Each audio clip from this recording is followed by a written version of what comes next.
Good evening and salutations, my GH fans. This episode was pretty much a mixed bag. There were things that worked, and then there was other things that was just like, who is this for? But I'm gonna start off with stuff that worked. And I wanna start off with Trina and Portia. A lot of ways I feel like I wish I actually had something stronger.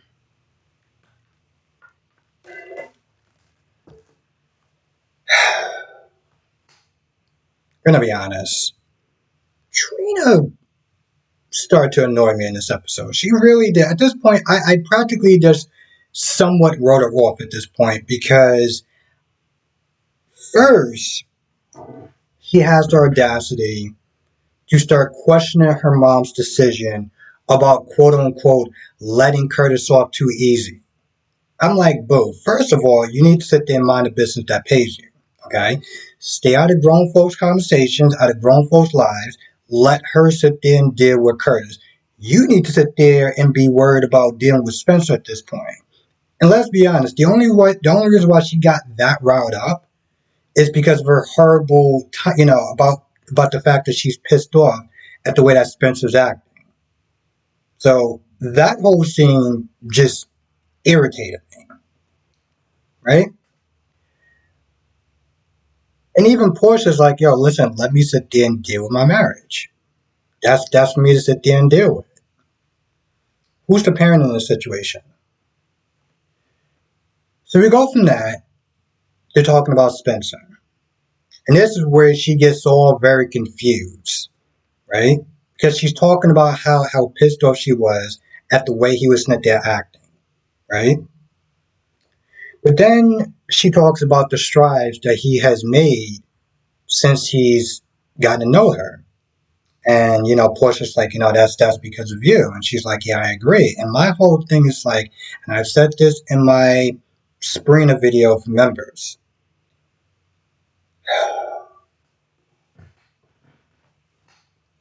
You can't change for someone else.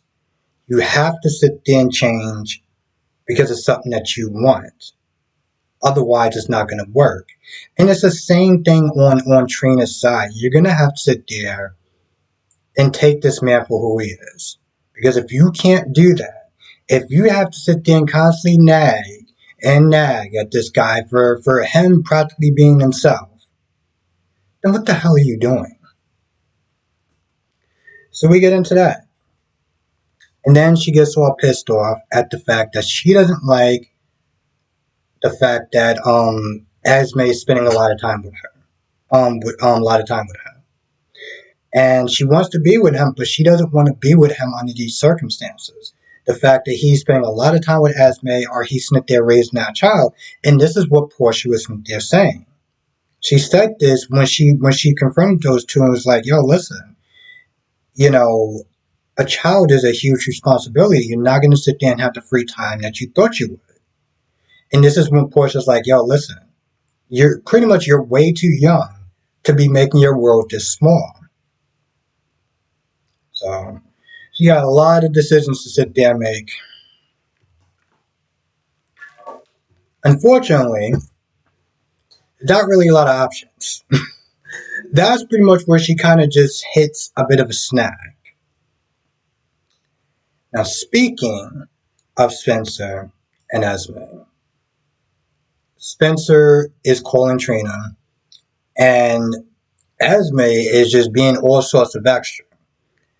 And so he actually left on her voicemail of him yelling at Esme.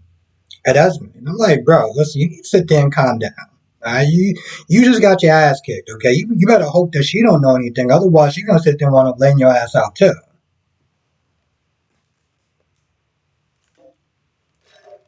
So she comes in and she's all asking a bunch of questions and bringing ice packs and everything like that. It's like, oh, do you got a broken rib? And this, that, and the third. He's just pretty much just treating her like trash, right? But then they get to a point where I guess maybe they find some common ground. And, Spencer says that she was his first love and that he's upset at himself that he got so easily played. And as much as I do not like Spencer, I cannot sit there and tell you all the ways that I don't like him. That sucks. That sucks. I wouldn't wish that on anyone, not even him. Spencer starts talking about memory lane. He goes into memory lane because Esme's like, listen, I know that I was a bad person back then, but it must have been some part of me that actually did genuinely like you. He brings up this story about a birthday gift that he was going to sit there and give for her, a snow globe and everything like that. They start laughing and stuff like that. And towards the end, Esme asks Spencer to join her in these parenting classes. He agrees to go. Um, she closes the door and then, she smiles and stuff like that. So clearly there's something there. Okay? You gotta sit there and remember, he was pissed, right? He was taking out a lot of his anger on her. But the thing is, granted, he already doesn't like her, but there's a fine line between love and hate. He sits there and says two sides of the same coin. And when you watch that scene, you can already tell what might probably happen. So it's gonna sit there and wait for that one to turn out. Now let's talk about Jordan and Curtis. Oh, Curtis, you never sit there and seem to disappoint me. When you come in there in her office acting like a goddamn jackass. Walking in there being like, oh, well, did you sit there and tell Portia? Why'd you sit there and tell Portia this, that, and third? And Joyce sitting there looking at him like, what are you talking about? But of course, then she sits there and think about who else could have told Portia. And of course, she does eventually sit there and say it was Zeke. And, Zeke's been trying to call her, but, she doesn't want to sit there and talk to Zeke. So, for some odd reason, he decides to come to her job. Because reasons. Those two get up in each other's faces. And of course, Curtis is upset that Zeke told Portia about the kids. Also about Trina and not trusting him. And again, I can see it from both sides. Right?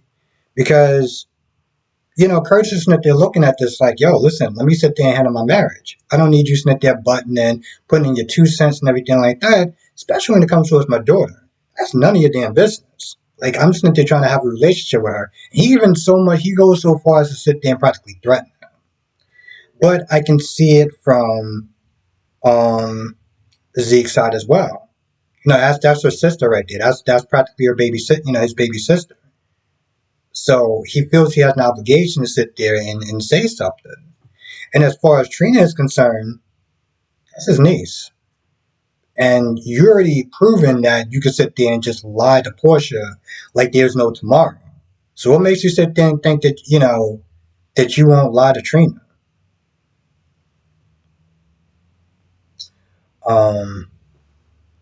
Also another thing that, again, that and I'm pretty sure I said this last night, but I'll sit there and say this again. Another thing that got me annoyed about the fact that she was all like, oh, you're being too easy on him or something like that. I was like, Trin, you realize that this man literally lied about the possibility of you being Curtis' daughter. You being his daughter, whatever, for 2 years since she's been in Port Charles. So let's not really start to talk about being easy on anyone. There was something else that just kind of just pissed me off about that whole thing. So, yeah, that was pretty much about it. They both left and she just was annoyed. And I'm like, damn. I feel, I'm not going to lie, I feel somewhat bad for her because it's like she got 2 men in her office and they're acting like a bunch of jackasses On top of the fact that, she probably got a lot of paperwork, she's a boss and stuff like that. It's like she has all this foolishness going on in her office. It's like, damn. Now, while I did sit there and talk about the best of the stuff that went on in GH, um, I specifically want to sit there and talk about Sasha and Sunny because I, in a lot of ways, I feel like this whole scene was somewhat out of pocket. Like there was supposed to be another scene in here that made more sense to be there. But either somebody couldn't film or something, and you wound up getting this scene with Sunny and Sasha pretty much asking Sunny if she should be off the off the guardianship. And that's what they're thinking. I'm like, you realize that Sunny's not exactly a psychologist or psychiatrist or have any sort of credentials that can sit there kind of diagnose you if you should be off the guardianship or not. And I know this is more of a deep dive into her emotional psyche and everything like that, and about her hard days and her long days and stuff of that nature. But then it was just like, I mean, granted, even if I was a huge Sasha fan, which I'm not, I still wouldn't have cared about this scene. Because in the end, Sonny's just like, yeah, you should totally get off the guardianship. You're totally ready. Yep, I could have saved a good 7 minutes if I would have probably fast forward towards the end to sit there and see that part. And that's pretty much what ended up happening. Now, this scene with Ava and Austin, right? They kiss, they have love in the afternoon, and then she practically tells him to get his stuff and kick rocks. And of course, she's still pissed off about the little fake kidnapping of Avery.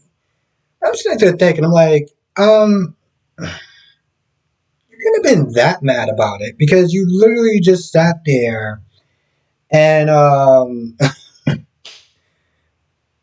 pretty much played mattress tag with him. So, like, she slapped the hell out of him the first time, right? Just literally just smacked the taste out of his mouth. Then he comes over and you practically go to town with him. What does that like? What does that even mean at that point? But she does eventually want to kick him out, and yeah.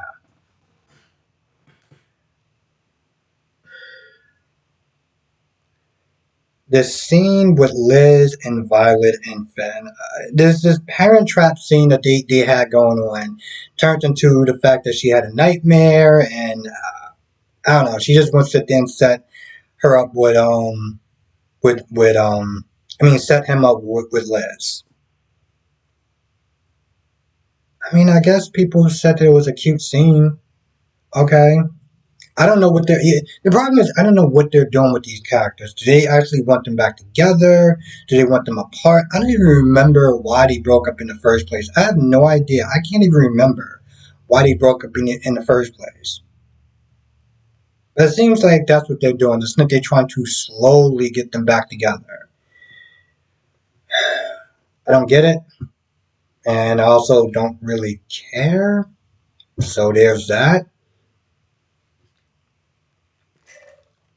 If you like this scene, that's cool. It just didn't really do anything for me.